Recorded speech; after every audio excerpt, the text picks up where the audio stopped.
အမဆုံးပါသွားပြီးနောက်သူမရဲ့မျက်ကြည်လွှာကိုကျမအစားထိုးကုသခဲ့တယ်။အလင်းရောင်ကိုပြန်မြင်ရတဲ့နေ့မှာပဲကျမမျက်စိရှိမှာသွေးရောင်စာတန်းတစ်ခုရုတ်တရက်ပေါ်လာတယ်။ညီမလေးငါတို့ကိုတယောက်ယောက်ကအန္တရာယ်ပေးဖို့ကြံစီနေတယ်။အဲ့ဒီလူသက်သမားကိုရှာဖို့ငါမျက်လုံးကိုသုံးပေးပါ။သူ့ကိုမြင်လိုက်တာနဲ့မျက်လုံးတွေကသွေးရောင်ပြောင်းသွားလိမ့်မယ်။မကြခင်မှာပဲဖေဖေမေမေနဲ့အမယောက်ျားတို့ကျမကိုလာကြည့်ကြတယ်။သူတို့မြင်လိုက်တာနဲ့တပြိုင်နက်ကြောက်လန့်တကြားအော်ဟစ်လိုက်ကြတယ်။ရှာကူမင်းမျက်လုံးတွေကဘာလို့သွေးလိုနေရဲနေတာလဲ။သွေးလိုနေရဲနေတာလား။ကျမခေါင်းတွေထူပူသွားပြီးစိတ်ထဲမှာအဲ့ဒီသွေးရောင်စာတန်းတွေပြန်ပေါ်လာတယ်။လူသက်သမားကိုမြင်လိုက်တာနဲ့မျက်လုံးတွေကသွေးရောင်ပြောင်းသွားလိမ့်မယ်။ကျမပြောတာဒါအမှန်ဆိုရင်လူသက်သမားကကျမရဲ့မိသားစုဝင်တွေထဲမှာပဲရှိနေတာပေါ့။ရှာကူမင်းမျက်လုံးတွေနာနေလား။မိမိကအမြန်ပြေးလာပြီးကျမပေါက်ခုံးကိုစိုးရိမ်တကြီးဖတ်ထားလိုက်တယ်။သူမရဲ့ခန္ဓာကိုယ်ကတော့စိုးရိမ်လွန်ပြီးတုန်ရီနေတယ်။ကျမကအသက်14နှစ်မှာမျက်ကြည်လွှာရောဂါပြင်းထန်စွာကူးစက်ခံရပြီးအမြင်အာရုံဆုံးရှုံးခဲ့ရတာပါ။အမေမျက်နှာကိုမမြင်ရတာ10နှစ်ရှိပြီ။ငါမျက်စိရှိကသူမဟာငါမှတ်မိထားတာထက်အများကြီးပိုမင်းနေပြီ။သပင်တွေလည်းဖြူဖွေးနေတယ်။မျက်လုံးတွေက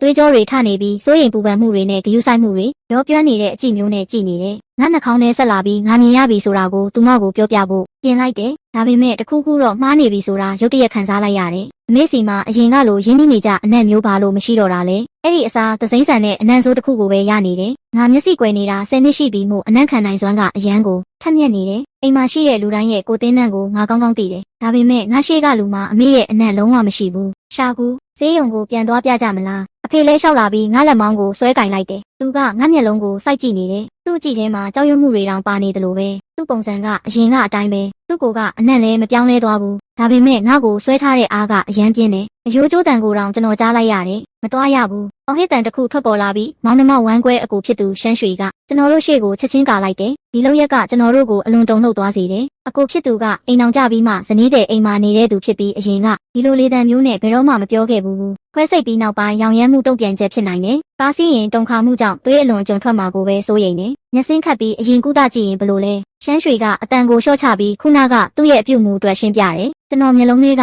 ရေးအယောင်တွေကိုတက်နိုင်တယ်လို့ဖုံးကွယ်ထားလိုက်တယ်။ဘာမှမမြင်ရသလိုမျိုးဟန်ဆောင်ပြီးအဝေးကိုငေးကြည့်နေလိုက်တယ်။မျက်လုံးထောင်းကနေရှမ်းရွှေရဲ့ထိတ်လန့်နေတဲ့အမူအရာကိုမြင်လိုက်ရတယ်။မကြခင်မှာပဲကျွန်တော်လက်မောင်းပေါ်ကဖိအားတွေပျောက်ကွယ်သွားတယ်။ဖေဖေကကျွန်တော်လက်မောင်းကိုလှုပ်ပေးလိုက်ပြီးရှမ်းရွှေဘက်ကိုလှည့်ကြည့်တယ်။ဒါပေမဲ့ဖေဖေမျက်လုံးထဲကထွက်ပေါ်လာတဲ့ရက်ဆက်တဲ့အကြည့်ကိုကျွန်တော်သေချာပေါက်မြင်လိုက်ရတယ်။မင်းရင်ကောင်းကောင်းအိတ်လိုက်အောင်။နောက်မှအခြေအနေကိုလာကြည့်ကြမယ်။အချိန်ထဲမှာပဲကျမပေါက်ခုံးကနေစူးခနဲ့နာကျင်မှုတစ်ခုခံစားလိုက်ရတယ်။အဲ့ဒီကြားမှာပဲကျမပေါက်ခုံးမှာအနာရနှစ်ခုဖြစ်နေတာကိုသတိထားမိတယ်။အမေရဲ့လက်သေးရှည်တွေနဲ့ကုတ်ချစ်ထားတာဖြစ်တယ်။ဒါပေမဲ့ကျမမှတ်မိတဲ့လောက်တော့အမေကလက်သေးရှည်ထားလေးမရှိဘူး။အမကဘလို့တည်သွားတာလဲ။ကျမတုံရီစွာနဲ့ဒီမေးခွန်းကိုမေးလိုက်တယ်။အဖေနဲ့အမေမျက်နှာမှာထိတ်လန့်သွားတဲ့အရေးအယောင်တွေထင်ရှားစွာပေါ်လာတယ်။မင်းအမကဖျားနာမှုပြင်းထန်ပြီးနေမကောင်းဖြစ်ခဲ့တာ။သူမမတည်ခင်မှာသူမရဲ့မျက်ကြည်လွှာကိုမင်းကိုပေးဖို့ကျမတို့ကိုမှာခဲ့တယ်။ရှာကူမင်းအမကိုအမြဲအမှတ်ရနေရမယ်နော်။ပြောပြီးတာနဲ့အမေကမျက်နှာကိုဖုံးပြီးငိုချလိုက်တယ်။အဖေကလည်းစိတ်မကောင်းဖြစ်စွာနဲ့သူမကိုပွေ့ပတ်ထားလိုက်တယ်။အဲ့ဒီအချိန်မှာပဲရှမ်းရွှေကကျမခေါင်းအောက်ကိုတစုံတစ်ခုမြ мян ဆန်ဆန်ထိုးထည့်လိုက်တယ်။ပြီးတဲ့နောက်သူတို့အားလုံးလှည့်ထွက်သွားကြတယ်။တကားပိတ်သွားပြီးတဲ့နောက်ကျမခေါင်းအောက်ကအရာကိုထုတ်ကြည့်လိုက်တယ်။အဲ့ဒါကမှန်တစ်ချက်နဲ့စာရွက်တစ်ရွက်ဖြစ်တယ်။စက္ကူစာလေးပေါ်မှာရေးထားတယ်။မင်းမြင်နိုင်ပြီဆိုတာငါသိတယ်။အဖေနဲ့အမေကိုမယုံပါနဲ့ပြီးတော့ဒီခန်းထဲကနေဘယ်တော့မှမထွက်သွားပါနဲ့သတိထားပါဒါကိုငါရောက်ဖရှန်ရွှေကငါအတွက်ရေးပေးခဲ့တာဒါပေမဲ့ငါဘာလို့ဒီခန်းထဲကနေမထွက်သွားရမှာလဲသူကငါအဖေနဲ့အမေကပဲငါအမကိုတတ်ခဲ့တဲ့တရားခံတွေလို့အရေးမြတ်ပြောနေတာလားဒီချိန်မှာခေါင်းတွေအရန်ကြိုက်ပြီးကွဲထွက်တော့မလို့ခံစားနေရတယ်ငါမိသားစုမှာတကယ်ပဲဘာတွေဖြစ်ခဲ့တာလဲဆိုတာကိုအရန်သိချင်မိတယ်ငါအကြည့်တွေကမှန်စီကိုရောက်သွားပြီးဖြည်းဖြည်းချင်းကောက်ကင်လိုက်တယ်မျက်နှာကိုမှန်ကြည့်လိုက်တော့ကြာမြင့်စွာကလေးကမမြင်ဘူးတော့တဲ့ငါမျက်နှာကိုနောက်ဆုံးတော့မြင်လိုက်ရပြီပြီးတော့ငါမျက်လုံးတွေကလည်းအခုဆိုရင်လုံးဝหนีရဲမနေတော့ဘူးငါတက်ပြင်းချလိုက်ပြီးမှန်ကိုချထားဖို့ပြင်လိုက်တယ်ဒါပေမဲ့ရုတ်တရက်မျက်ခွန်တွေအရန်နာလာပြီးပိုးကောင်တွေကြိုက်စားနေတယ်လို့ခံစားလိုက်ရတယ်ဘာဖြစ်တာလဲဆိုတာသိချင်တာနဲ့မှန်ကိုပြန်ကောက်ကင်လိုက်တယ်တစ်ချက်ကြည့်လိုက်ုံနဲ့တင်ငါဝိညာဉ်တွေလွင့်ပြန်သွားမတက်ကြောက်လန့်သွားတယ်မှန်ထဲမှာသွေးလိုနေရဲနေတဲ့မျက်လုံးတစ်စုံကငါ့ကိုစိုက်ကြည့်နေတယ်ဒီမျက်လုံးနှလုံးကကျွန်တော်မျက်လုံးတွေပဲဖြစ်နေတယ်ပိုပြီးကြောက်စရာကောင်းတာကမှန်ထဲမှာကျွန်တော်နောက်ကနယံကိုပါမြင်နေရတာပဲနယံမှာအပေါက်နှစ်ပေါက်ရှိပြီးအဲ့ဒီအပေါက်တွေထဲမှာမျက်လုံးနှလုံးကစိုက်ကြည့်နေတယ်ဘာတူလဲကျွန်တော်အော်ဟစ်လိုက်မိတယ်ချက်ချင်းဆိုသလိုပဲအပြင်မှာခြေတံတွေကြားလိုက်ရပြီးကျွန်တော်အခန်းတကားကိုတွန်းဖွင့်လိုက်တယ်ရှာကူဘာဖြစ်တာလဲအမေပဲအမေမျက်နှာကအရန်ကိုစိုးရိမ်နေပုံပေါက်တယ်ဒါပေမဲ့ကျွန်တော်အကြည့်တွေအမေလက်စီရောက်သွားတဲ့အခါနှလုံးခုန်တန်တွေရက်သွားမတက်ပဲအမေလက်ထဲမှာဓားမြောင်တစ်ချောင်းကိုကင်ထားတယ်ကျွန်တော်မှန်ကိုဆောင်းအောက်မှာအမြန်ဖွက်လိုက်ပြီးစိတ်ကိုတည်ငြိမ်အောင်ထိန်းလိုက်တယ်ခုနကအလင်းတန်းတစ်ခုကိုမြင်လိုက်ရတယ်လို့ပဲကြောက်သွားလို့អော်လိုက်မိတာပါ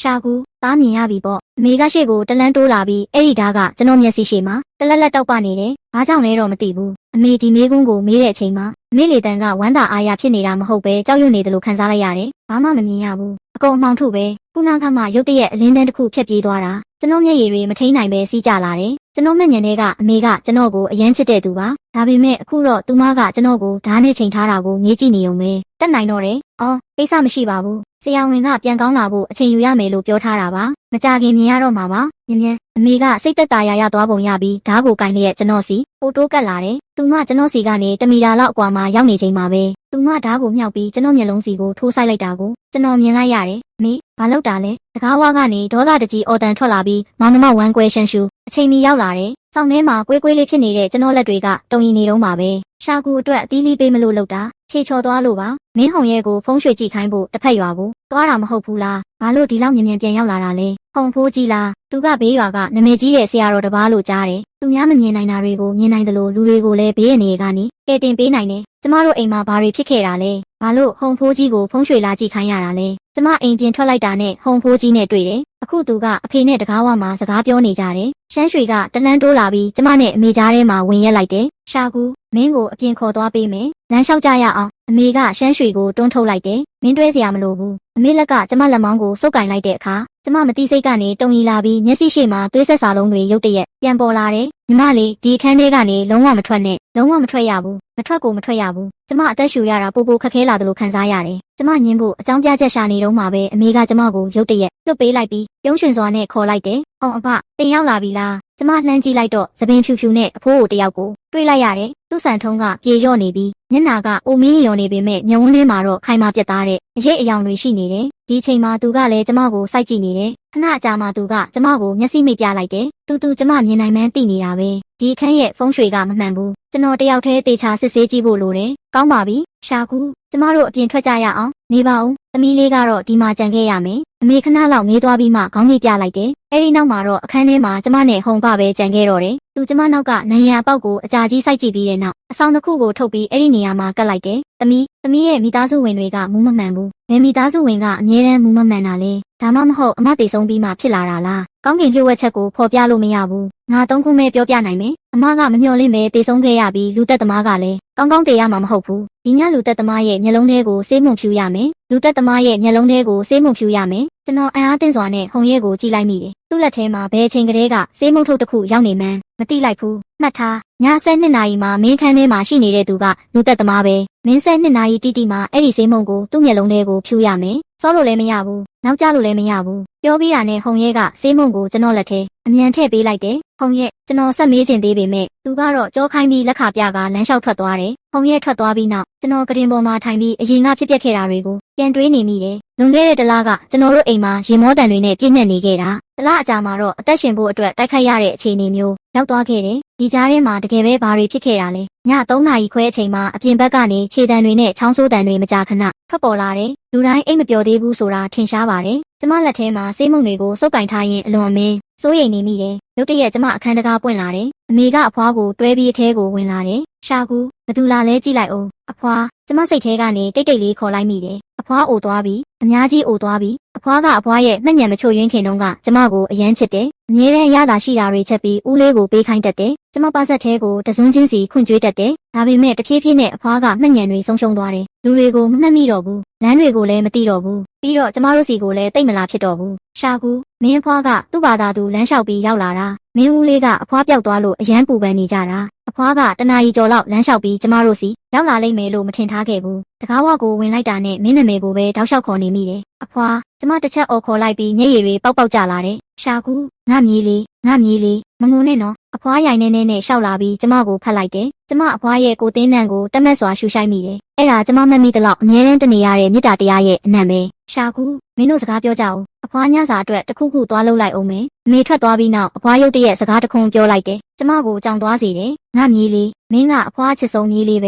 ။သူမကအယမ်းဆိုးတယ်။မင်းကိုအမြဲတမ်းအနိုင်ကျင့်နေတာ။အဖွားပြောတာဘာကိုဆိုလိုတာလဲ။မင်းရဲ့မျက်လုံးတွေကအယမ်းလာတယ်။ဘသူကမင်းပေါ်ကောင်းလဲဆိုတာကိုတေချာကြည့်တတ်ရမယ်။ဘသူကမင်းပေါ်မကောင်းဘူးဆိုတာကိုပေါ့။အဖွားဘာတွေပြောနေတာလဲ ရှာကူရေဘာပဲဖြစ်ဖြစ်မင်းမေကမင်းကိုအချစ်ဆုံးဆိုတာမှတ်ထားပါသူမကမင်းအတွက်နဲ့အသေးတွေတောင်ပျက်စီးသွားခဲ့ရပြီအရန်ကိုတန်ရှင်းတက်ရက်တဲ့သူတယောက်ကအခုတော့ဟူအမေအသေးပြက်နေတာလားအသေးပြက်နေတဲ့သူတွေရဲ့ခန္ဓာကိုယ်ကနေမကောင်းတဲ့အနံ့မျိုးထွက်တတ်တယ်ဒါဆိုအမေကအဲ့ဒီအကြောင်းကြောင့်လားဒါပေမဲ့ကျွန်တော်တခုခုထပ်မေးဖို့ပြင်လိုက်တော့မှာပဲမျက်လုံးကစပွဲပေါ်ကနာယီစီကိုမတော်တဆရောက်သွားတယ်အချိန်က3နာရီနဲ့50မိနစ်ကိုညွှန်ပြနေတယ်။ဖုံရက်ပြောခဲ့တဲ့စကားကကျွန်တော်ခေါင်းထဲကိုရောက်လာတယ်။မှတ်ထားည7နာရီမှာမင်းခန်းထဲမှာရှိနေတဲ့သူကလူသက်သမားပဲ။မင်း7နာရီတိတိမှာစေးမုံတွေကိုသူ့မျက်လုံးထဲပိတ်ရမယ်။စောလို့လည်းမရဘူး။နောက်ကျလို့လည်းမရဘူး။အဖွားသာ7နာရီအထိဒီမှာဆက်နေရင်ကျွန်တော်ကအဖွားမျက်လုံးထဲကိုစေးမုံတွေပိတ်ရတော့မှာလား။ဒါပေမဲ့မဟုတ်သေးဘူးလေ။လူသက်သမားကိုမြင်မျက်လုံးတွေနီလာမယ်လို့အမကပြောထားတာပဲ။ကျမမျက်လုံးတွေနီးရဲလာတဲ့အချိန်မှာအဖွားကအနားမှာမရှိပါဘူး။ကျမခေါင်းတွေရှုပ်ထွေးသွားသလိုခံစားလိုက်ရတယ်။ရှာကူညစာအစင်သင်းဖြစ်ပြီးမင်းမင်းအကြိုက်ဆုံးခောက်ဆွဲပြုတ်လုပ်ပေးထားတယ်။ရုတ်တရက်အဖွားကအော်ဟစ်လိုက်တယ်။မင်းတို့ကဘသူတွေလဲ။ကျမဘယ်ရောက်နေတာလဲ။မင်းတို့ဘာလုပ်ချင်တာလဲ။ပြောပြီးတာနဲ့အဖွားကရိုင်းနေနဲ့ကျမအခန်းထဲကနေထွက်ပြေးသွားတယ်။အဖွားထွက်ပြေးသွားတာကိုမြင်တော့မေကအမြန်လိုက်သွားတယ်။အခန်းထဲမှာတော့ခေါင်းတွေရှုပ်ထွေးနေတဲ့ကျမတယောက်တည်းကြံခဲ့တယ်။ကျမအချိန်ကိုကြည့်လိုက်တော့3:55မိနစ်ရှိနေပြီ။ကျမစေးမုံကိုလက်ထဲမှာတင်းဆုပ်ကင်ထားပြီးတကားဝကိုစိုက်ကြည့်နေမိတယ်။ဒီအချိန်မှာပဲအရေးတစ်ခုကကျမအခန်းတကားဝမှာပြန်ပေါ်လာတယ်။ရှာကူမင်းရဲ့အကိုဝမ်းကွဲကိုအဖွားကိုပြန်ပို့ခိုင်းလိုက်ပြီးမင်းကိုခောက်ဆွဲပြုတ်ကျွေးတော့မယ်။သူမကကျမမေပါ။ကျမရဲ့အကြည့်တွေကသူ့မလက်စီရောက်သွားတယ်။သူ့မလက်ထဲမှာချွန်ထက်တဲ့ဓာတ်တစ်ချောင်းပိုလာတယ်။1လမ်း2လမ်း3လမ်းအမေကကျမစီကိုတဖြည်းဖြည်းနီးကပ်လာပေမဲ့အချိန်ကတော့3:59မိနစ်ပဲရှိပါသေးတယ်။စေးမုံကိုကင်ထားတဲ့ကျမလက်တွေကမထိန်နိုင်ပဲတုံရီနေတယ်။ဒါပေမဲ့အချိန်က7နာရီမထိုးသေးဘူးလေ။ကျမအရန်တင်းမာလုံးလို့အသက်တောင်မရှူနိုင်တော့ဘူး။နောက်တစ်စက္ကန့်မှာပဲခွန်းဆိုတဲ့အတန်နဲ့အတူအမေကရုတ်တရက်ဓာတ်ကိုစပွဲပေါ်ကိုအားနဲ့ထိုးဆိုင်လိုက်တယ်။ရှာကူအသီးရင်စားပြီးမှခောက်ဆွဲပြုတ်စားလိုက်အောင်စပွဲပေါ်ကပန်းသီးတွေကိုအခုမစားရင်နွမ်းသွားလိမ့်မယ်။ပြောပြီးတာနဲ့အမေကရုတ်တရက်မျက်ရည်တွေကျလာတယ်။အမေငူရာကိုမြင်တော့ကျမလည်းမျက်နှာလွှဲလိုက်ပြီးမျက်ရည်တွေပေါက်ကျလာတယ်။ဒါပေမဲ့ကျမရဲ့အကြည့်တွေကဆောင်းစားကိုရောက်သွားတဲ့အခါကျမကြောင်သွားတယ်။မှန်သေးကကျမရဲ့မျက်လုံးတွေကနီးမနေဘူး။မျက်လုံးတွေကမနီးဘူးဆိုရင်တော့ဒါဆိုရင်အမေကလူသက်သမားမဟုတ်ဘူးပေါ့။ဒါပေမဲ့ဟုံရဲကကျွန်တော်ကိုည7နာရီတိတိမှာကျွန်တော်အခန်းထဲမှာရှိနေတဲ့သူစီကိုစေးမုံတွေဖြူခိုင်းတယ်။အခုတော့ကျွန်တော်ရှေ့မှာအမေပဲရှိတော့တယ်။အဲ့ဒီနောက်ကျွန်တော်အမေကိုလှည့်ကြည့်လိုက်မိတယ်။ဒါပေမဲ့အမေမျက်လုံးနဲ့ရုတ်တရက်ဆုံမိသွားတယ်။သူမရဲ့မျက်လုံးတွေကပြူးကျယ်နေတယ်။ကျွန်တော်ကိုဖောက်ထွေးမြင်ပြီးအပိုင်းပိုင်းဆွဲဖြဲတော့မလိုပါပဲ။ဒါပေမဲ့ဖြည်းဖြည်းချင်းပဲစိတ်ပြက်လက်ပြက်နဲ့ကြောက်ရွံ့မှုတွေအဖြစ်ပြောင်းလဲသွားတယ်။ကျွန်တော်ရုတ်တရက်သဘောပေါက်လိုက်တယ်။ဒီမျက်လုံးတွေကအရင်ကနယံအပေါက်ထဲမှာထည့်ထားတဲ့မျက်လုံးတွေနဲ့မတူဘူး။အမေမျက်လုံးရဲ့အဖြူသားကအရန်ဝါနေတယ်။ဒါပေမဲ့နယံအပေါက်ထဲကမျက်လုံးရဲ့အဖြူသားကလုံးဝမဝါဘူး။ကျွန်တော်ထူးဆန်းတဲ့အော်ဒန်တစ်ခုကြားလိုက်ရလို့အရန်ကြောက်သွားတယ်။ကျွန်တော်မျက်စိမမြင်အောင်ဆောင်ထားတာကိုသူသိသွားမှကြောက်တယ်။ဒါနဲ့ပဲအမေရင်ခွင်ထဲကိုတိုးဝင်လိုက်တော့တယ်။ည7နာရီထိုးလိုက်ပါပြီ။ကျမလက်ထဲမှာချွေးတွေနဲ့ဆူဆွနေတဲ့ဆေးမုံထုတ်ကိုနောက်ဆုံးတော့လည်းမဖြန့်ကျဲဖြစ်ခဲ့ပါဘူး။အမေက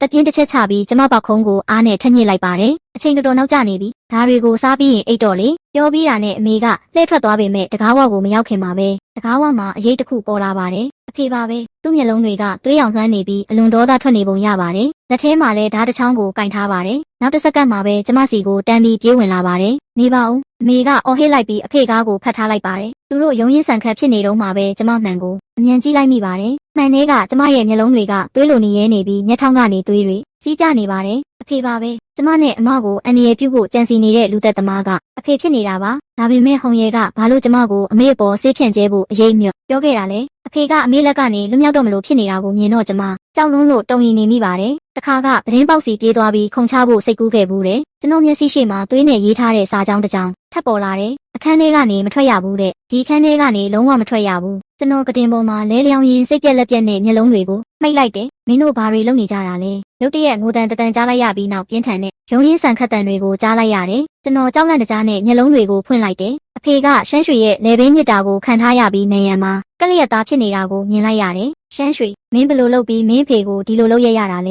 ဲပြောပြီးတာနဲ့အမေကရှမ်းရွှေစီကိုပြေးသွားတယ်။အဲ့ဒီအချိန်မှာပဲတကားဝမှာလူရိတ်တစ်ခုထပ်ပေါ်လာတယ်။အဲ့ဒါဟုံရဲပဲရှမ်းရွှေရက်လိုက်တော့သူတို့တွေရှာကူရဲ့အရာကိုဖျက်ဆီးလူနီးပါးဖြစ်သွားခဲ့တယ်။ဟုံရဲကသူ့လက်ကိုနှက်ခမ်းသားမှာတင်လိုက်တော့ရှမ်းရွှေချက်ချင်းပဲစကားရက်သွားတယ်။ပြီးနောက်ဟုံရဲကကျွန်တော်မိဘတွေကိုအပြင်ခေါ်ထုတ်သွားဖို့ရှမ်းရွှေကိုအချက်ပြလိုက်တယ်။ကျွန်တော်ကတော့သပင်တွေဖြူနေပြီဖြစ်တဲ့မိဘတွေကိုဒီအတိုင်းပဲကြည့်နေမိတယ်။ကြောက်ကအားနေသူကတစ်ဖက်တစ်ယောက်စီကိုလက်နဲ့ဆွဲပြီးအပြင်ကိုထုတ်ပစ်လိုက်တယ်။နှလုံးသားကအနဲ့အထိုးခံရတယ်လို့မျိုးနာကျင်နေတယ်။မင်းစိမ့်မုံတွေကိုမဖြန့်ကျဲရဘူးဆိုတာငါသိလို့ဒီကနေမထွက်သွားပဲစောင့်နေတာ။ဒါပေမဲ့ဒါကမင်းကိုဒုက္ခရောက်စေလိမ့်မယ်။ကောင်းပါလေကျေးဇူးပြုပြီးကျမကိုပြောပြပေးပါ။ဒီအရာအားလုံးကဘာတွေဖြစ်ပျက်နေတာလဲ။ ဒီလိုဝက်ချက်ကိုငါမပေါက်ကြားအောင်မနေနိုင်တော့ဘူးထင်တယ်နောက်ထပ်အသက်တစ်ချောင်းမဆုံးရှုံးရအောင်ပေါ့မင်းရဲ့အဖေနဲ့အမေကမင်းရဲ့တကယ်အဖေနဲ့အမေမဟုတ်တော့ဘူးလက်တလကျော်လောက်ကမင်းရဲ့ရောက်ဖက်ကငါ့ကိုအိမ်ကိုဖိတ်ခေါ်ခဲ့တယ်မင်းအမကအရန်နေမကောင်းဖြစ်နေပေမဲ့ဈေးရုံကဘာယောဂါလဲဆိုတာရှာမတွေ့ဘူးလို့ပြောတယ်သူတို့လည်းမင်းအမကိုအိမ်ပြန်ခေါ်ပြီးပြုစုဖို့ပဲတက်နိုင်တော့တယ်ဘသူသိမှလ